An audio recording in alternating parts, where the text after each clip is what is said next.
कृष्णा, राधे राधे। कैसे हैं आप सब लोग?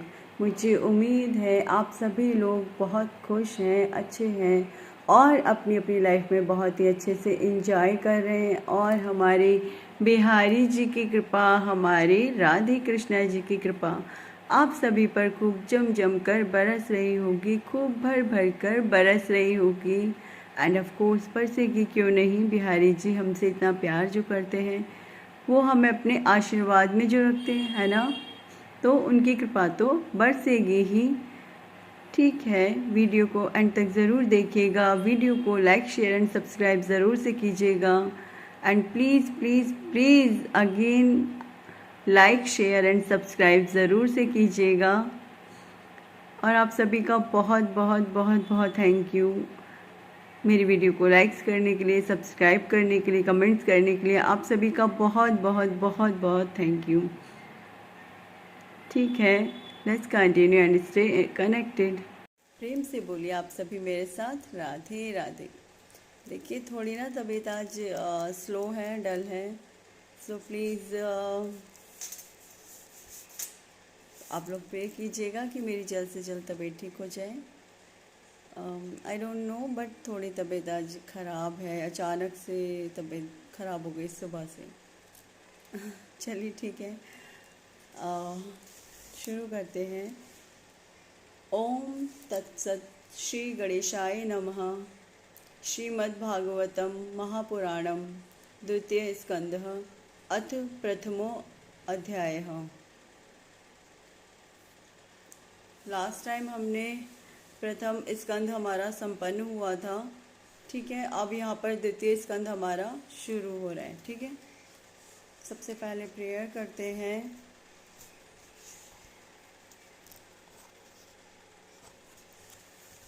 ओम नमो भगवते वासुदेवाय।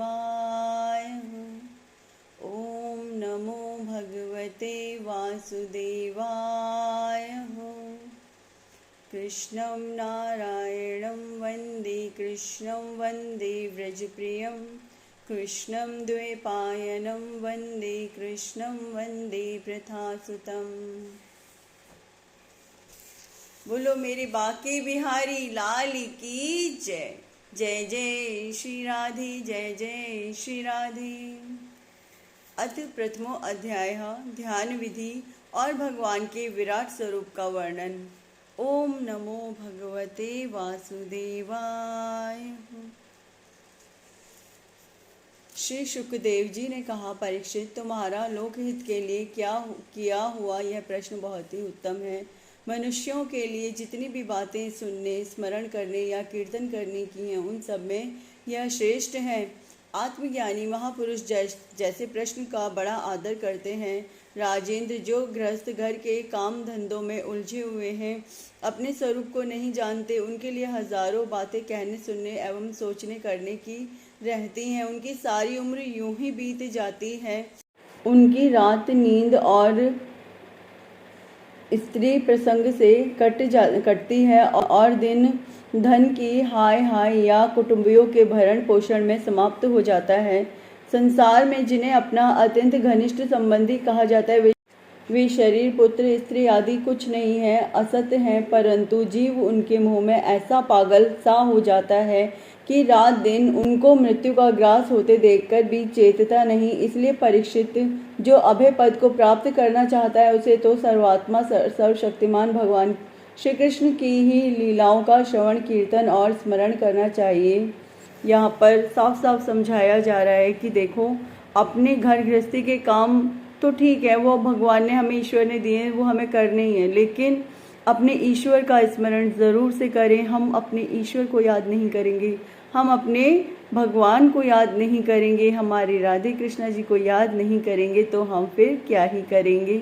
हमारे ईश्वर ही हमारे लिए सर्वस्व होने चाहिए, प्रधान होने चाहिए। हमारा मूल जो कारण है ना जीवन का, वो केवल और केवल हमारे ईश्वर को प्राप्त करना है। लेकिन जब तक लोगों को ये बात का अनुमान होता है ना, तब तक उनकी उम्र उस अवस्था पे आ चुकी होती है कि शरीर जर्जर है, सिर्फ और सिर्फ बुद्धि थोड़ी बहुत चलती है, इसके अलावा शरीर का कोई अंग सही से वर्क नहीं करता, कार्य नहीं करता। अब जब शरीर में दम ही नहीं बचा तो आप ईश्वर को क्या ही समर्पित करने वाले हो, क्या देने वाले हो आप अपने ईश्वर को, जब आपके शरीर का कोई अंग ही सुचारू रूप से कार्य नहीं कर रहा है। आप किस प्रकार एक सूखे हुए फूल को ईश्वर को समर्पित कर सकते हो? क्या आपने कभी किसी सूखे फूल को अपने ईश्वर को समर्पित किया है? नहीं ना। तो जिस प्रकार आप एक सूखे हुए फूल को अपने ईश्वर को समर्पित नहीं कर सकते, उसी प्रकार से क्या आप बदबूदार दूध को शिवलिंग पे चढ़ा सकते हो या बदबूदार दूध को ईश्वर को समर्पित कर सकते हो? नहीं कर सकते ना।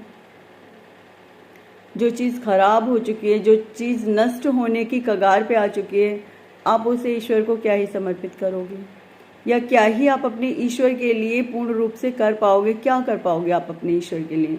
कुछ भी नहीं कर पाओगे इस वक्त। केवल और केवल जब उस उम्र पे आके रह जाएगा तो सिर्फ और सिर्फ एक पश्चाताप मन में रह जाएगा, एक ग्लानि रह जाएगी कि हम अपने ईश्वर के लिए, अपने ईश्वर के प्रति कुछ भी नहीं कर पाए, कुछ भी नहीं कर पाए जो कि हमें करना चाहिए था, और हम कुछ नहीं कर पाए।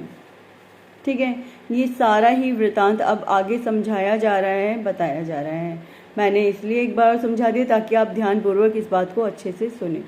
ठीक है, और समझें कि हमें अपने जीवन में अगर परिवार को महत्व देना है तो कितना देना है, अपने कार्यों को महत्व देना है तो कितना देना है, और ईश्वर में मगन होना है तो उसकी कोई लिमिट नहीं होनी चाहिए। ठीक है, चलिए आगे बढ़ते हैं। परंतु जीव उनके मोह में, किसके मोह में? अपने घर परिवार वालों के मोह में, शरीर, पुत्र, स्त्री आदि मतलब धन, इन सब चीज़ों के मोह में रात दिन, परंतु जीव उनके मोह में ऐसा पागल सा हो जाता है कि रात दिन उनको मृत्यु का ग्रास होते देखकर भी चेतता नहीं। इसलिए परीक्षित जो अभय पद को प्राप्त करना चाहता है उसे तो सर्वात्मा सर्वशक्तिमान भगवान श्री कृष्ण की ही लीलाओं का श्रवण, कीर्तन और स्मरण करना चाहिए। मनुष्य जन्म का यही इतना ही लाभ है कि चाहे जैसे हो, ज्ञान से, भक्ति से अथवा अपने धर्म की निष्ठा से जीवन को ऐसा बना लिया जाए कि मृत्यु के समय भगवान की स्मृति अवश्य बनी रहे। भगवान की स्मृति मृत्यु के समय अवश्य बनी रही। यदि ऐसा हो जाए तो फिर इससे अच्छा तो कुछ और है ही नहीं। परीक्षित जो निर्गुण स्वरूप में स्थित हैं एवं विधि निषेध की मर्यादा को लांघ चुके हैं, वे बड़े बड़े ऋषि मुनि भी प्रायः भगवान के अनंत कल्याण में गुणों के वर्णन में रमे रहते हैं। द्वापर के अंत में इस भगवत रूप अथवा वेद तुल्य श्रीमद् भागवत नाम के महापुराण का अपने पिता श्री कृष्ण द्वैपायन से मैंने अध्ययन किया था। राष्ट्रीय मेरी निर्गुण स्वरूप परमात्मा में पूर्ण निष्ठा है, फिर भी भगवान श्री कृष्ण की मधुर लीलाओं ने बलात् मेरे हृदय को अपनी ओर आकर्षित कर लिया। यही कारण है कि मैंने इस पुराण का अध्ययन किया। तुम भगवान की परम भक्त हो, मैं इसलिए तुम्हें मैं इसे सुनाऊंगा। जो इसके प्रति श्रद्धा रखते हैं उनकी शुद्ध चित्तवृत्ति भगवान श्री कृष्ण के चरणों में अनन्य प्रेम के साथ बहुत शीघ्र लग जाती है। जो लोग लोक या परलोक की किसी भी वस्तु की इच्छा रखते हैं या इसके विपरीत संसार में दुख का अनुभव करके जो उससे विरक्त हो गए हैं और निर्भय मोक्ष पद को प्राप्त करना चाहते हैं, उन साधकों के लिए तथा योग संपन्न सिद्ध ज्ञानियों के लिए भी समस्त शास्त्रों का यही निर्णय है कि वे भगवान के नामों का प्रेम से संकीर्तन करें। अपने कल्याण साधन की ओर से असावधान रहने वाले पुरुष की वर्षों लंबी आयु भी अनजान में ही व्यर्थ बीत जाती है। उससे क्या लाभ? सावधानी से ज्ञानपूर्वक बिताई हुई दो घड़ी भी श्रेष्ठ है, क्योंकि उनके द्वारा अपने कल्याण की चेष्टा तो की जा सकती है। राश्री खटवांग अपनी आयु की समाप्ति का समय जानकर 2 घड़ी में ही सब कुछ त्याग कर भगवान के अभयपद को प्राप्त हो गए। परीक्षित, अभी तो तुम्हारे जीवन की अवधि 7 दिन की है। इसी बीच में ही तुम अपने परम कल्याण के लिए जो कुछ करना चाहिए सब कर लो। मृत्यु का समय आने पर मनुष्य घबराए नहीं। उसे चाहिए कि वह वैराग्य के शस्त्र से शरीर और उससे संबंध रखने वालों के प्रति ममता को काट डाले धैर्य के साथ घर से निकलकर पवित्र तीर्थों के जल में स्नान करे और पवित्र तथा एकांत स्थान में विधि पूर्वक आसन लगाकर बैठ जाए। तत्पश्चात परम पवित्र आ ओ म इन 3 मात्राओं से युक्त प्रणव का मन ही मन जप करे। आ ओ म यानी कि ये हमारे जो सहस्रार चक्र है ना, उसका जाप होता है। मैं आपको समझाती हूँ किस प्रकार से। हाँ जी, हमारे जो चक्रास होते हैं ना, जो हमारे मूलाधार चक्र, मूलाधार यानी जो हमारा गुदा का चक्र होता है ना, उसे मूलाधार चक्र बोलते हैं। ठीक है, वहाँ पे जो हमारा चक्र होता है उसे मूलाधार बोला जाता है। फिर उसके ऊपर होता है जो नाभि से थोड़ा सा 2 उंगल नीचे होता है, वो होता है स्वाधिष्ठान चक्र। जो नाभि से 2 उंगल ऊपर होता है उसे बोलते हैं मणिपुर चक्र। ठीक है, और फिर जो हमारा यहाँ हृदय का चक्र होता है यानी अनाहत चक्र, और ये हमारा गले का चक्र यानी विशुद्ध चक्र, विशुद्धि चक्र। ठीक है, फिर हमारा होता है थर्ड आई यानी कि ये यहाँ पर होता है आज्ञा चक्र, यहाँ पर आज्ञा चक्र होता है, और ये होता है हमारा सहस्रार चक्र। जब हम इन चक्रों के ऊपर कार्य करते हैं तो हम ईश्वर से भली भांति भेंट कर पाते हैं। जो ये सहस्रार चक्र होता है, यदि हम इसका जाप प्रारंभ कर दें तो जैसे किसी को पता है कि मेरी मृत्यु अब नज़दीक है, तो उसे क्या करना चाहिए, उसे अ ओम इस मंत्र का उच्चारण करते रहना चाहिए। इससे क्या है, ये वाला चक्र भगवान से जाके साक्षात कनेक्ट हो जाएगा, उनसे जा कर के हमारा संबंध स्थापित हो जाएगा। तब जब हमारी मृत्यु होगी उस वक्त पे हमारा ईश्वर से जब कनेक्शन होगा, तो फिर ईश्वर हमें स्वयं से आ जाएंगे लेने। मैं एक बार करके बताती हूँ, देखो कैसे होता है ये वाला। वही सांस लेंगे,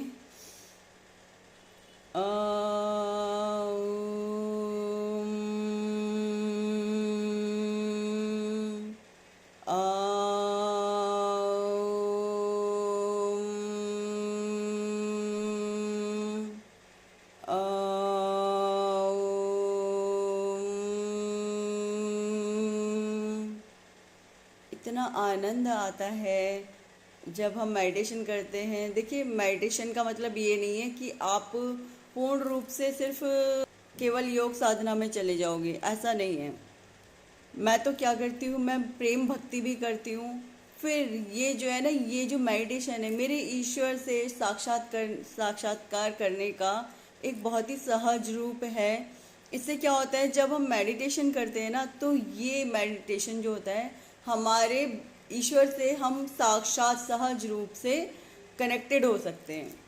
हाँ जी, जब हम अपने मेडिटेशन के थ्रू अपने ईश्वर से कनेक्टेड होते हैं तो हमारे ईश्वर हम पर अपनी कृपा अधिक से अधिक बरसानी स्टार्ट कर देते हैं। ठीक है, और आप लोगों के मन में प्रश्न चलते होंगे कि क्या मैंने सब कुछ छोड़ दिया, क्या मैंने बिल्कुल ही सब कुछ ऐसा त्याग व्याग दिए। देखिए, ऐसा कुछ नहीं है। हाँ, मैं अपने ईश्वर से बहुत प्रेम करती हूँ, इसमें कोई शक नहीं है। और इनफैक्ट मैं पागल हूँ उनके प्रेम में एक तरीके से। यदि वो कहे ना कि हाँ शिखा चलो तुम्हें लेना है या कुछ भी, तो मैं बिल्कुल हाँ चलिए, आपसे बहुत मैं प्यार करती हूँ और सब कुछ, मतलब मैं उनसे बहुत ही ज़्यादा प्रेम करती हूँ और उस प्रेम की कोई सीमा भी नहीं है। लेकिन सबको दिखा के कोई फ़ायदा नहीं है, मैं ऐसा मानती हूँ। जो है आपके अपने हृदय में रखो, अपने ईश्वर तक उसे कनेक्टेड रखो, अपने ईश्वर तक ही रखो कि हाँ आप क्या चाहते हो क्या नहीं चाहते हो। लेकिन उसमें क्या है कि आपका अपने ईश्वर के साथ प्रेम संबंध पूरे तरीके से बना हुआ है। आपको लोगों को उत्साहित करना चाहिए इसकी तरफ, लेकिन अपने बारे में ज़्यादा किसी को भी कुछ नहीं बताना चाहिए। इससे क्या है, जो हमारे ईश्वर के साथ संबंध है उसमें थोड़ी बहुत भी अगर प्रॉब्लम क्रिएट हो जाए तो फिर बेकार हो जाता है सब, तो किसी को बताना नहीं होता है। इसलिए मैं अपने बारे में कुछ भी अधिक नहीं बताती हूँ। तो इसलिए आप लोग प्लीज़ अपने ईश्वर के साथ ज़रूर से अपना संपर्क स्थापित करें, उनके साथ ज़रूर से अपना एक प्यारा सा प्रेम पूर्ण संबंध ज़रूर से बनाएं। यदि आपकी आसक्ति ख़त्म हो जाती है तो फिर आप एक सीधे सीधे है ना लाइन पे आ जाते हो कि अरे ठीक है, जो है वो अच्छा है और जो नहीं है ना वो भी बहुत अच्छा है, कोई बात नहीं, इट्स ओके। यदि कोई आपकी लाइफ से दूर भी चला जाता है तो भी आपको उतना दर्द, ऐसी बात नहीं है, दर्द होता है, थोड़ा बहुत तो होता है, ज़्यादा नहीं होता तो थोड़ा बहुत तो होता है, लेकिन वो उतना नहीं होता कि आप उस दर्द को झेल ही ना पाओ, आप उस दर्द से पार ही ना पा पाओ, ऐसा नहीं होता वो दर्द। ठीक है, आगे बढ़ते हैं। कुछ चीज़ें समझाने की होती है ना, वो समझाना मुझे ज़रूरी होता है, नहीं समझाऊंगी तो फिर पढ़ पढ़ा के आगे निकल जाओ, कोई फ़ायदा नहीं होगा। परम पवित्र आ ओ म, इन तीन मात्राओं से युक्त प्रणव का मन ही मन जप करें, प्राणवायु को वश में करके मन का दमन करें और एक क्षण के लिए भी प्रणव को ना भूलें। प्रणव यानी वही जो मंत्र बता रही हूँ मैं, अ ओ म। इससे क्या होगा, हमारे ईश्वर के साथ कनेक्शन स्थापित हो जाएगा, है ना। बुद्धि की सहायता से मन के द्वारा इंद्रियों को उनके विषयों से हटा लें और कर्म की वासनाओं से चंचल हुए मन को विचार के द्वारा रोक कर भगवान के मंगलमय रूप में लगाएं। स्थिर चित्त से भगवान के श्री विग्रह में से किसी एक अंग का ध्यान करें। इस प्रकार एक एक अंग का ध्यान करते हुए विषय वासना से रहित मन को पूर्ण रूप से भगवान में ऐसा तल्लीन कर दें कि फिर और किसी विषय का चिंतन ही ना हो। वही भगवान विष्णु का परम पद है, जिसे प्राप्त करके मन भगवत प्रेम रूप आनंद से भर जाता है। यदि भगवान का ध्यान करते समय मन रजोगुण से विक्षिप्त या तमोगुण से मूढ़ हो जाए तो घबराए नहीं, धैर्य के साथ योग धारणा के द्वारा उसे वश में करना चाहिए, क्योंकि धारणा उन दोनों गुणों के दोषों को मिटा देती है। धारणा स्थिर हो जाने पर ध्यान में जब योगी अपने परम मंगल में आश्रय भगवान को देखता है तब उसे तुरंत ही भक्ति योग की प्राप्ति हो जाती है। परीक्षित ने पूछा, ब्राह्मण, धारणा किस साधन से किस वस्तु में किस प्रकार की जाती है और उसका क्या स्वरूप माना गया है जो शीघ्र ही मनुष्य के मन का मैल मिटा देती है। श्री सुखदेव जी ने कहा, परीक्षित, आसन, श्वास, आसक्ति और इंद्रियों पर विजय प्राप्त करके फिर बुद्धि के द्वारा मन को भगवान के स्थूल रूप में लगाना चाहिए। यह कार्य रूप संपूर्ण विश्व जो कुछ कभी था, है या होगा, सब का सब जिसमें दीख पड़ता है वही भगवान का स्थूल से स्थूल और विराट शरीर है।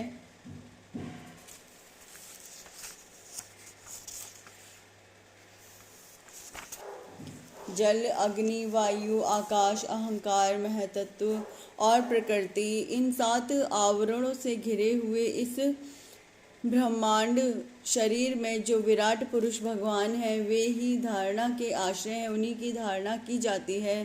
तत्वज्ञ पुरुष उनका इस प्रकार वर्णन करते हैं। पाताल विराट पुरुष के तलवे हैं, उनकी एड़ियां और पंजे रसताल हैं। दोनों गुल्फ एड़ी के ऊपर की गांठें महातल हैं, उनके पैर के पिंडे तलातल हैं। विश्व मूर्ति भगवान के दोनों घुटने सुतल हैं और जांघें वितल और अतल हैं, पेड़ू भूतल है। और परीक्षित, उनके नाभि रूप सरोवर को ही आकाश कहते हैं। आदि पुरुष परमात्मा की छाती को स्वर्गलोक, गले को महलोक, मुख को जनलोक और ललाट को तपोलोक कहते हैं। उनके सहस्र सिर वाले भगवान का मस्तक समूह ही सत्यलोक है। इंद्रादि देवता उनकी भुजाएं हैं। दिशाएं कान और शब्द श्रवणेन्द्रिय हैं। दोनों अश्विनी कुमार उनकी नासिका के छिद्र हैं। गंध घ्राणेन्द्रिय हैं और धधकती हुई आग उनका मुख है। भगवान विष्णु के नेत्र अंतरिक्ष हैं, उनमें देखने की शक्ति सूर्य है। दोनों पलकें रात और दिन हैं। उनका भ्रूविलास ब्रह्मलोक है। तालु जल है और जीवा रस। वेदों को भगवान का ब्रह्मरंध्र कहते हैं और यम को डाढ़ें। इस प्रकार के इसने दांत हैं और उनकी जगन मोहिनी माया को ही उनकी मुस्कान कहते हैं। यह अनंत सृष्टि उसी माया का कटाक्ष विक्षेप है।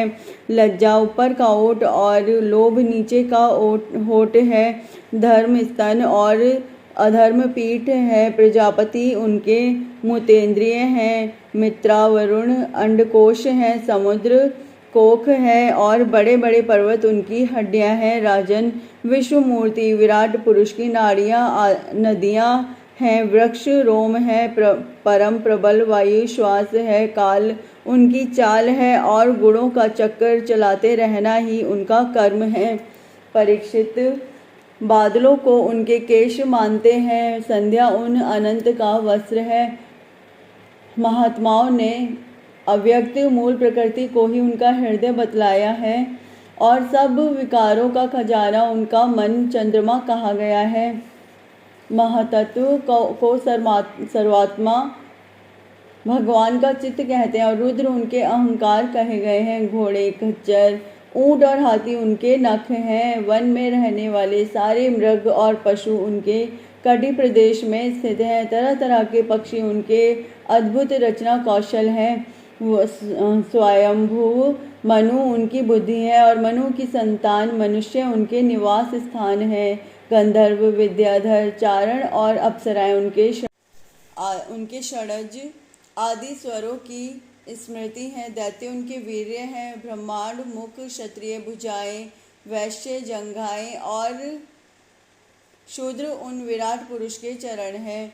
विविध देवताओं के नाम से जो बड़े बड़े द्रव्य में यज्ञ किए जाते हैं वे उनके कर्म हैं। परीक्षित, विराट भगवान के स्थूल शरीर का यही स्वरूप है, सो मैंने तुम्हें सुना दिया। इसी में मुमुक्षु पुरुष बुद्धि के द्वारा मन को स्थिर करते हैं, क्योंकि इससे भिन्न और कोई वस्तु नहीं है। जैसे स्वप्न देखने वाला स्वप्नावस्था में अपने आप को ही विविध पदार्थों के रूप में देखता है, वैसे ही सबकी बुद्धि वृत्तियों के द्वारा सब कुछ अनुभव करने वाला सर्व अंतर्यामी परमात्मा भी एक ही है। उन सत्य स्वरूप आनंद निधि भगवान का ही भजन करना चाहिए। अन्य किसी भी वस्तु में आसक्ति नहीं करनी चाहिए, क्योंकि आसक्ति जीव के अधपतन का हेतु है। श्रीमद्भागवते महापुराणे पारमहंस्यायां संहितायां द्वितीय स्कंधे महापुरुष संस्थानुवर्णने प्रथमो अध्याय। इसी के साथ यह अध्याय यहाँ पर संपन्न होता है और मैं भी विराम लेती हूँ। और प्रेम से बोलिए मेरे साथ आप सभी, राधे राधे। प्रेम से बोलिए, राधे राधे, राधे कृष्णा, हरे कृष्णा।